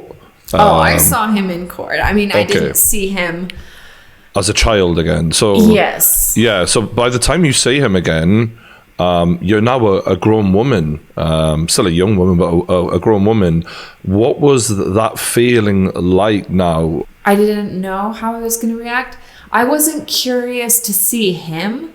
I was curious how I was going to feel seeing him, because I just didn't know what to expect. I didn't know if he was going to stand up to me and stand and turn and look at me and start like yelling repentance at me, like repent ye, for the kingdom of heaven is at hand kind of stuff. Because I mean, he did that to other people before, so was he going to do that to me? Or I didn't know what to expect. I didn't know what to anticipate. Yeah, I was nervous, but then he walked in and he he'd walk in and he'd always have his eyes closed, and he'd be shackled, and he'd be holding his head up like he was a martyr, and he'd be singing, and they'd be hymns, they'd be religious songs that he'd be singing every time that he'd walk in. I mean, you would hear him start as soon as the doors opened up. That's when he'd start singing. And then you'd actually hear him stop singing once he'd been taken out of the courtroom. But I mean, he would sing and sing until the judge would call him to order. The judge would call him to order again. And then finally he'd say, if you continue singing, you will be excused from the courtroom. You'll be taken to another room where you will be able to watch court proceedings on a monitor, where you can no longer disrupt the courtroom. And that's exactly what he wanted. So he kept singing, and so he'd get escorted out every day. I've had people do bad things to me. When I say them, there's a feeling in the pit of my stomach where I'm like, oh, I feel awful just even looking at them. Was there anything like that, or were you just ready for this? My feelings were of disgust, really. Just this gross man, this gross old man. I mean, I was just disgusted by him, and I was disgusted by his antics. And as I sat there listening, I mean, his defense, they had so many witnesses come up, and most of the time I'd sit there and I'd listen to the witnesses and I'd think, how on earth is this helping his case any? I mean, all you hear is person after person basically testifying how this man has destroyed every life he's ever come into contact with, and how manipulative he is, and how deceitful he is, and just how evil he is. How can this be helping your case? I mean, honestly, I lost a lot of respect actually for his full defense team. The only person that walked away with from his defense team that I had any respect left for was his lead attorney, who at the very end of the trial came up to me and he said, Elizabeth, he was like, I want you to know that I did the very best job that I could. And he's like, not because I believe that this man is innocent or because I believe that this man should walk free, but because I never want for this to be called a mistrial and for him to have a chance to appeal it, and you have to go through this again. Do you think that was the truth, or was he saying that for his own conscience? No, I think that was the truth. For him, I think that was absolutely the truth. Makes you wonder what these lawyers go through mentally at night when they sleep and they realise that sometimes they do get people off. You know what I mean? And these people who defend child killers and all sorts of things out there, I don't know how they do it. To be fair, it's a hard job. I get that. Looking back at that 10-year period roughly between you being the girl who was found to being the woman in the court, mentally, how did you rebuild yourself after that? Because that must have been, you're such a great speaker, you come across such a confident, strong and happy person, and to have been through something worse than most people can ever even imagine. How did you do it? I mean, it didn't happen overnight. It was definitely a big period of adjustment. It was such a shock to come home and think that my life would go back to the way it was before I was kidnapped. And all of a sudden, just everywhere I went, people recognizing me, people hugging me, people talking to me like they knew me, people telling me their worst experiences of their life, people confiding in me about what's happened to them. It was a major adjustment, one that it was hard to make, because I still wanted to go back to being who I was before I was kidnapped. I still wanted to go back to being a wallflower. I mean, I liked not being recognized. I liked just blending in with everyone else. That was perfectly fine with me. It made me always sort of double question people's motives. Why are they being nice to me? Why are they being my friend? Why is he asking me out on a date? Why am I being singled out? Is it because I did something, like I did well on an assignment, or I did like an exceptional job on something, or or is it just because of my past? Right. So I mean, there was definitely a long time that I just struggled, first of all, but also that I had a lot of doubts and I had a lot of questions. And ultimately I got to this point where I was like, I can never go back to who I once was. As much as I may want to go back to who I was before I was kidnapped, I mean, Brian Mitchell, Wanda Barzee, they took things away from me that I'll never get back. They took 9 months of my life that I will never get back. And, you know, now coming back, I'll never just be able to go back to blending in. I will never just be able to be me again. So I might as well get on with embracing this, and I might as well do something with it. I might as well try to make a difference. And I mean, I know what it's like to be raped. I know what it's like to be sexually abused. I know what it's like to be kidnapped and to be hurt and to have your life ripped away from you.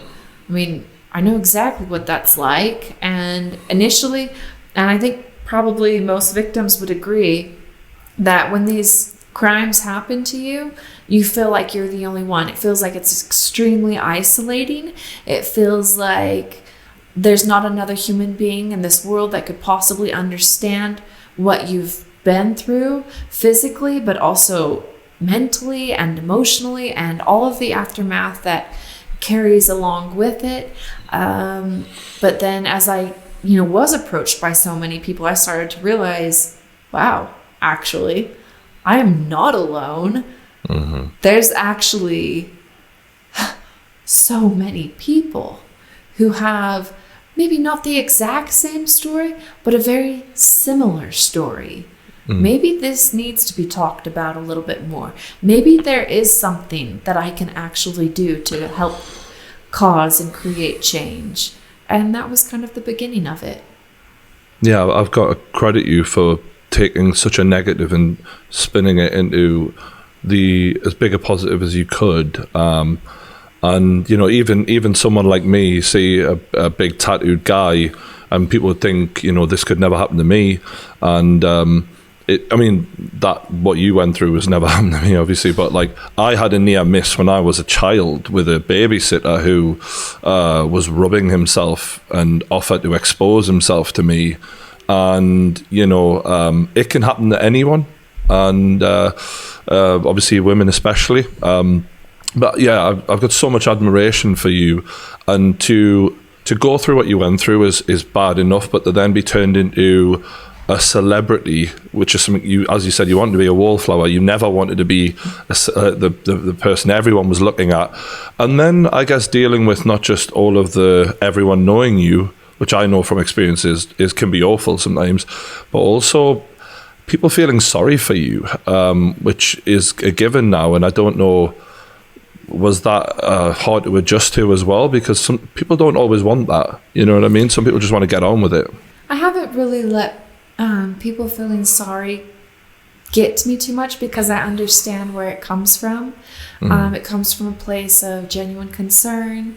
It comes from a place of love. It comes from a place of heartache. I mean, I am to the point where I cannot watch, or it's very, very rare that I watch any kind of crime documentary that I don't want to watch. I mean, even movies as simple as Finding Nemo, the Disney Pixar movie. I don't like that movie. I don't want to watch it because, Nemo is kidnapped, but then it makes it look like he has this great time and makes all these friends and it has a happy ending. And that's not how kidnapping really is. I didn't go away and I didn't make good friends. And it wasn't just this great time and this great adventure. And it was a horrific experience. So now I'm like, I just want to watch happy, easy, stupid stuff that I can turn on and turn off at any point. I mean, like, I don't even know how many times I watched the British Baking Show. Probably 1,000. Yeah. I mean, with TV being the way it is now, it is, I mean, Netflix, let's be honest, it's 99% crime documentaries. So it must be really difficult for you in that regard. And I guess I never would have considered that. Well, and I mean, there's enough darkness in the world, and now I have my own nonprofit, the Elizabeth Smart Foundation, and I have so many people who have shared and disclosed their stories to me that I don't need to fill up the rest of my time with that kind of darkness, because first of all, I've already lived it, and then I also work in it. So in my relaxation time, I don't want to fill it up with that anymore. And that even extends to like Game of Thrones. I mean, violence and rape. I mean, my husband was watching, and sometimes, I'd sit and I'd watch it with him, and sometimes I'd just be like, I can't watch this anymore. Like, you need to turn on something else. And I mean, like, he's a good sport, and so I was like, yeah. He's like, no problem. He's like, what do you want to watch? Friends? I'm like, yeah, that's great. Let's turn on Friends.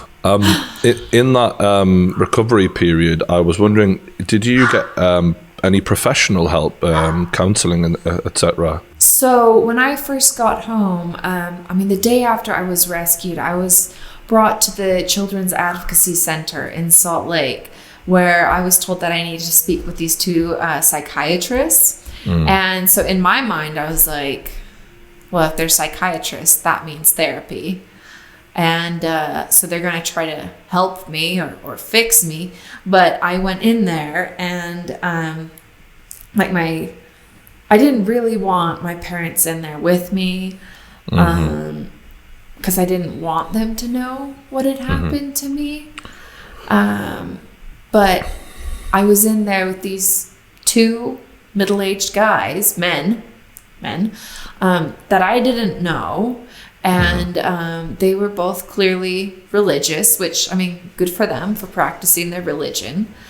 And then I was left alone in there with them. I had just been taken out of a situation where I was, abused extensively and sexually by a middle-aged religious man. And so then I felt like I was put right back into that situation. And they started to ask me questions about what happened, what it was like. But, I mean, being who I was still very shy at that time. I was still very awkward and self-conscious. And that didn't change just because I had been kidnapped. And they started to say, okay, well, what happened? And just as an example of what it went like, be like, well, yeah, he hurt me. And they'd be like, well, how did he hurt you? And I'd be like, well, he molested me. And they'd be like, well, can you, what did he do? And I was like, okay, well, he raped me. And they'd be like, well, do you know what rape is? I was like, well, he, forced himself on me. And they'd be like, well, can you explain it to us with the right body parts? Until it was this whole like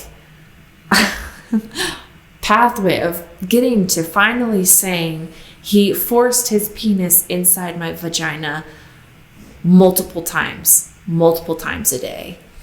And for me, that was pretty traumatic saying that. I felt awkward saying the words penis and vagina anyways, but then saying it, admitting that that's what had happened to me, first of all, but then being alone with these two men. I mean, that was pretty traumatic. And I, of course, as an adult now, I've realized they were just trying to do their job. Everyone was trying to do the best that they could. But honestly, I don't think anyone had ever dealt with an experience like mine before. I don't think anyone really knew what a best practice was or what they should do. And so that was awful. I had to go back 2 or 3 days, all day being there with them, and I hated it. And by the time I was done with it, I just remember thinking, I never want to speak to anyone about this ever again. I don't want to talk to a psychiatrist. I don't want to talk to anyone else about this. I just don't want to talk about it.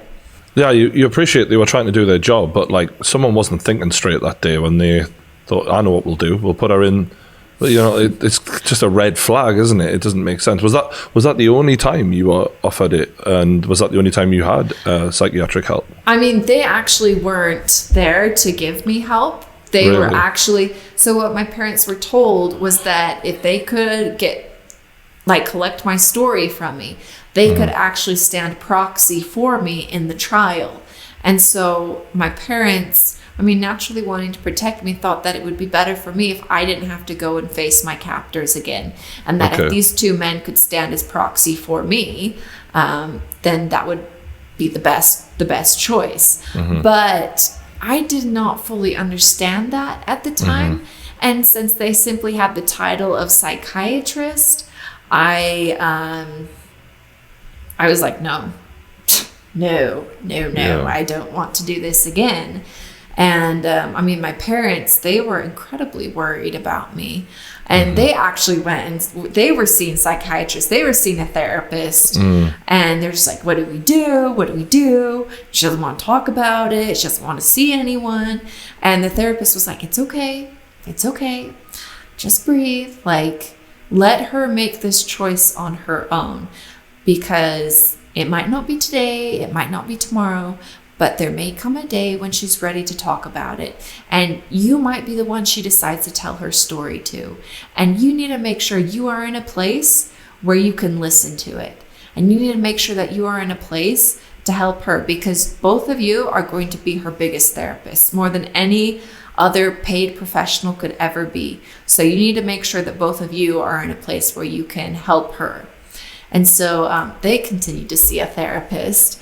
And now as an adult and actually an advocate for therapy, I think therapy is amazing. And I wish I had had a better understanding of it, you know, as a teenager after I was rescued, because I think I just thought, oh, you go to someone's office, you lie on their leather settee, and you just talk about the worst moments of your life over and over and over until you get it out of your system. Yeah.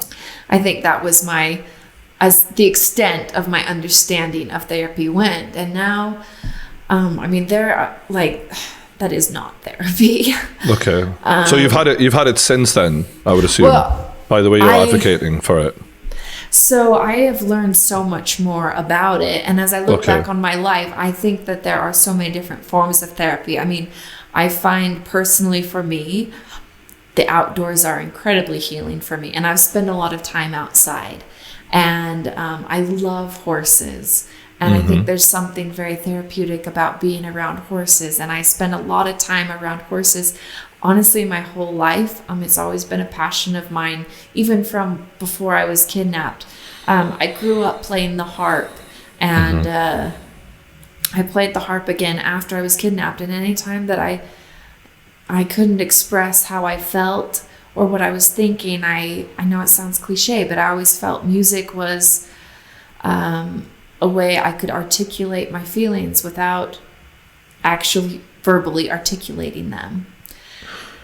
And so, I mean, I felt like I had a lot of different forms of therapy. And as an adult, like I have gone and seen therapists. I mean, not necessarily related to my kidnapping, but I mean, we've talked about it. But I mean, who doesn't need a little advice now and then, or who doesn't need a little pat on the back? And it's kind of nice knowing that you can say your deepest, darkest thoughts, and they are not allowed to share it with anyone else. Yeah, and going back to the music, I mean, everyone needs something that soothes their soul. So, you know, it's good to have anything like that, isn't it? I guess the way I always pick you up from watching some of your interviews is I thought, you know, we all talk to ourselves and we all have that inner conversation. And I thought you must be very kind to yourself and very good to yourself. And because to get through something like that, I mean, it just blew my mind how together you are and what a whole person you are. And clearly the family helped. But do you think that's part of it, the way you have that inner conversation? Do you think you're kind to yourself? I think that's a huge compliment. Yes, actually. I do. I like who I am. I'm not perfect. I certainly have my days where I am angry or I cry or I wish things were different. I mean, don't we all have those days? Like, I am definitely human. But I also know that I'm a kind person. And if I make mistakes, they're not intentional. And if I hurt someone's feelings, it is never intentional. And that I usually, if I know that I hurt someone's feelings, I will usually feel really bad about it for a long, long time. But I also know that I don't do these things intentionally, and that we all, no matter how hard we try or how pure our intentions are, none of us get through life unscathed. None of us get through life with everyone liking us. And so just accepting that fact and just trying to continue to do the best that I can is all I really can do. And know that my heart, for whatever mistakes I've made or will make or are making, my heart is in the right place, and that I certainly have never set out to destroy anyone or hurt anyone. Unless you're a predator, in which case I have no sympathy for you. That's one of the most beautiful things anyone's ever said, honestly. I love that. I'm really happy that you're in that place and that you just know yourself so well like that. You know, coming out of all of that and going into, you know, now you're married and you've got kids and all of that, was it...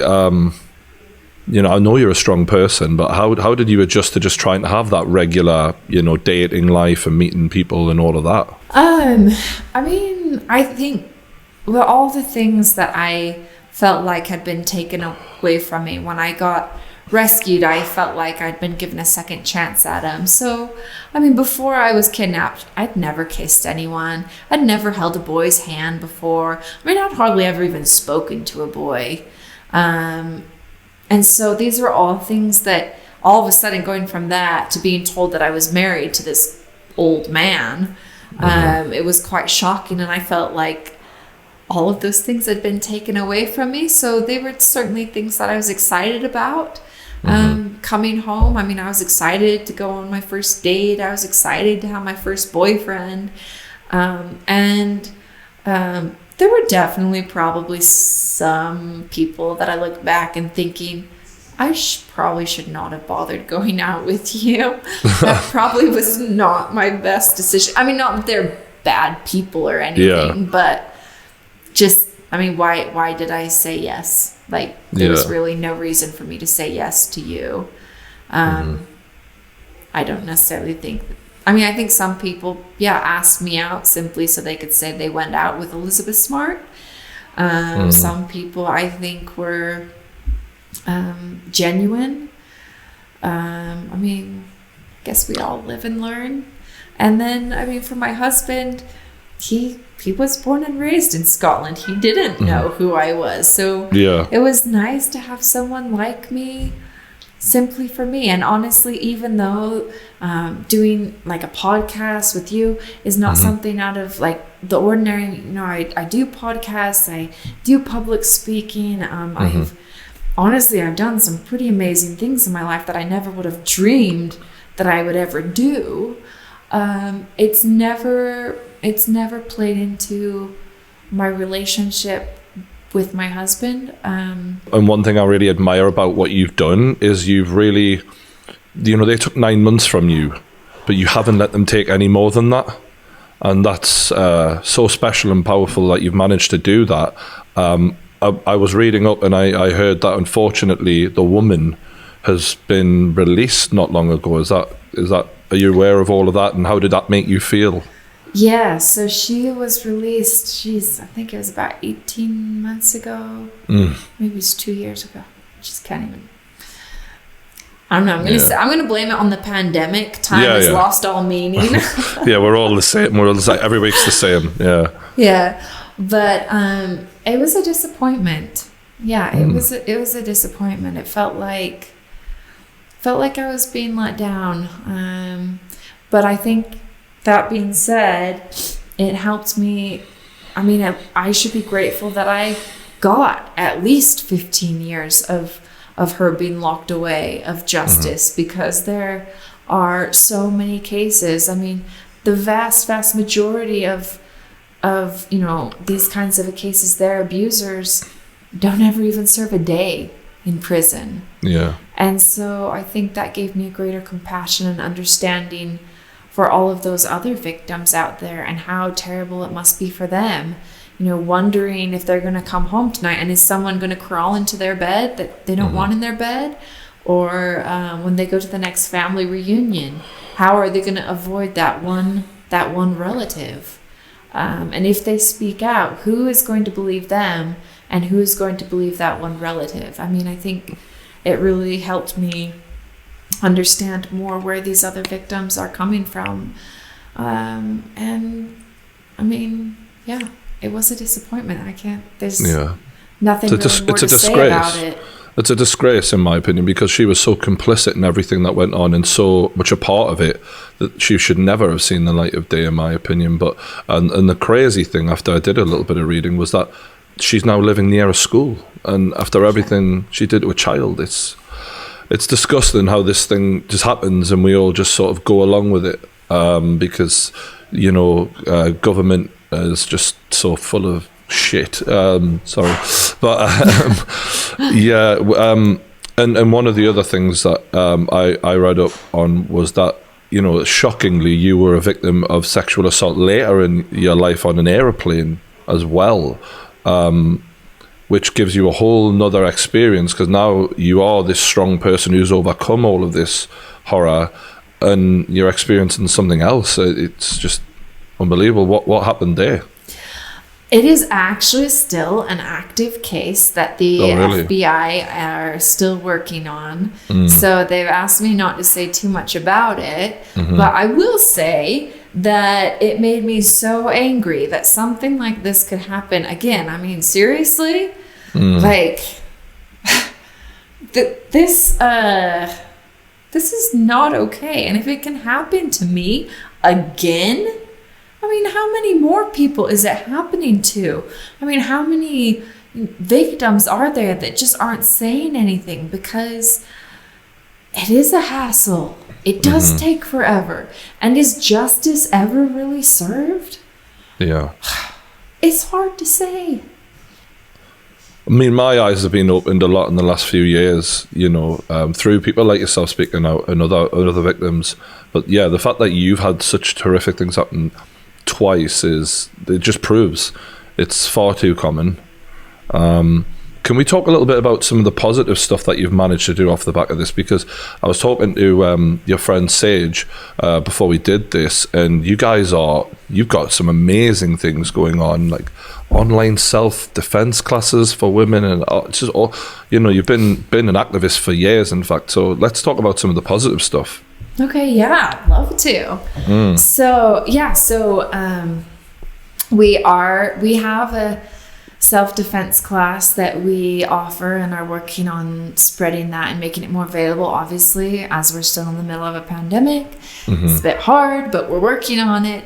And so we've been working to try to get that online, and we hope to launch that very soon so that anyone can do it anywhere. But self-defense, you would know more than anyone else. It's not just something you can go through once and be like, yeah, I'm good, I'm done. For that to actually become instinct, it's something you have to practice every single day. So for as much as we promote, our self-defense system, or any self-defense system for that matter, we also promote practicing it and thinking about it and staying up to date on it, because otherwise it's not going to be there when you need it. And that being said, I also just want to say that even if you do practice it every day, you never know how you're going to respond. My director over this whole self-defense program, she is a world champion for her weight class in jiu-jitsu. And she'll be the first one to say, I practice this every day. I could still get raped tomorrow. This might not come to my mind when I need it, because it's something you don't expect to happen to you. You think you're so prepared. You don't expect people in polite, modern day, civilized, what we think is humanity, to act this way. And so even with all this training, it is still possible to happen. But, you know, it helps build your confidence. It helps show you what you are capable of, how strong you really are. And even if you can just build your confidence up just a little bit more, whether it's, you know, through self-defense or even just working out, so much the better, because predators look for vulnerability. They look for opportunity. And so if you have a little extra confidence in your step, that might make you, you know, take you down just a notch on that vulnerability scale, just a little bit. And so you don't know. So with our self-defense... Sorry to interject. Speaking from experience as well, because I'm a huge martial arts fan and I do boxing as well. Like, someone a man who is untrained and is an opportunist like that against a woman who is trained, you know, that isn't a foregone conclusion the way it would be ordinarily if she wasn't trained. Like, she's gonna show him some shit, and he might regret that whole. And fingers crossed. I mean, women should not need this, obviously, but it's fantastic that you are doing that. Absolutely, and I mean, I don't want this to happen to anyone, but I hope if any man does try to take advantage of a woman who has been through training, I hope she destroys him. Amen. But you've been a great public speaker as well in America. Like, I heard your name is Googled like 100,000 times a month because you're still such a strong voice for victims, and you've done a lot of that, haven't you? I have been very active. I have done speaking and presentations in all 50 states. I go up to Canada, I would say semi-regularly, except nothing's regular right now. I heard you were trying to help with a law change in regards to the Native American situation. So we are actually launching our Find Them All campaign tomorrow. Okay, great. Because Native Americans, and Indigenous people, they make up anywhere from 0.8% to 2% of our total population in America. And yet the statistics, they are so skewed. They make up over 40% of our human trafficking victims here in America. And you think, how can, 2% or less of the total population almost make up half of our human trafficking victims in America? That seems so off. And I mean, if you are a woman and you're Native American or Indigenous, like 4 out of 5 women are sexually assaulted in their lifetime. It almost comes to the point of not a question of if it happens, but when it happens. And it's just so unfair on every level. I mean, kind of going off of what we were talking a little bit about earlier, my case received so much attention. I mean, people to this day still approach me in the grocery store. They still say things to me like, there are a couple times in my life where I remember exactly where I was. The first one was when JFK was shot, and the second one was when you were found. I remember exactly where I was. I remember exactly what I was doing. I mean, I've had that comment made to me actually many, many times. And that even right there just shows me how much attention my case got, and to think that there are so many women and girls who are Native and Indigenous missing right now, and yet I can think of maybe one. No, can't even think of one of their names. I haven't seen any of them on the news. I mean, it's unfair, and it needs to change. And so we need to raise awareness. We are hoping to. Our campaign is a 7-day, 7 workout challenge to raise funds so that we can get these specialized scent kits distributed across reservations, so that we can get these If I Go Missing files that actually another podcast, Crime Junkies, have put together that is honestly so impressive.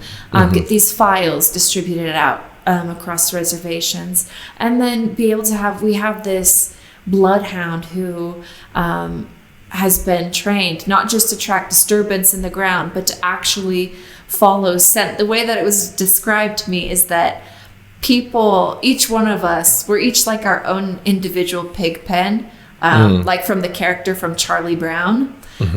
We all walk around with like a dust cloud around of us, of scent, of cells, of whatever else we put off. And so these dogs, they are able to track that dust cloud essentially that follows us everywhere we go. And so that's what we want to be able to do, because one of the other big problems is that when these Native and Indigenous women go missing, they are lucky if they get a case number at all. It often can take up to 2 weeks to get a case number, just a case number. And unfortunately, the first 48 hours are honestly the most crucial. If you're not found within the first 48 hours, there's a pretty good chance you won't be found at all. So if you're thinking it's taking 2 weeks just to get a case number, I mean, your chances of being found are not good at all. So we want to try to change that. We want to try to help bridge that gap, have boots on the ground looking for these women and girls within the first 24 hours, having dogs out there trying to scent them, trying to find them. And hopefully, I mean, it is hard. And I mean, I'm not a police officer. I'm not an FBI officer. But each one of these reservations is essentially its own sovereign nation within America. And so they have their tribal police officers who have jurisdiction over the reservation, but not off of the reservation. And then we have the police officers who are not on the reservation, who have jurisdiction, off of the reservation, but not on the reservation. And so it gets very confusing, very difficult and very confusing because, whose job is it? Yeah. Well, I mean, congratulations on getting involved and raising money and doing, your best to help the situation. And I really hope it makes a difference. I'm sure it will. I guess I've only got one more question left because I've taken a lot of your time up, so I do appreciate that. My final question is, how would you like to be remembered? How do I want to be remembered? A good person, a kind person, someone who did their best, someone who tried to make a difference. That's good enough. Well, you're definitely that. There's no doubt about it. I just want to say a big thanks again. Honestly, you're an absolute inspiration, and I'm just really grateful for the time. I've never done a story like this on my podcast. It's very new. I was a bit nervous, if I'm honest, and you were absolutely lovely. And just keep doing everything you're doing. And if you ever need anything, we've got some followers on social media, so maybe I could send some traction to anything that you're trying to work on to help you out.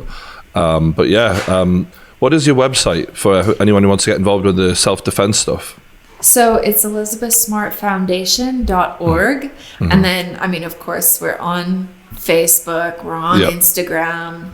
Look up Elizabeth. You can look up Elizabeth Smart and I'll come up. And of course, my foundation is right there with me. Or you can just simply look up Elizabeth Smart Foundation and it's right there as well. Well, I hope everyone enjoyed the story. I'm pretty sure it was an emotional ride, but you're doing so great. Don't forget to hit the like button, guys. Hit the subscribe button. Thanks for watching, and we'll see you later. Thank you.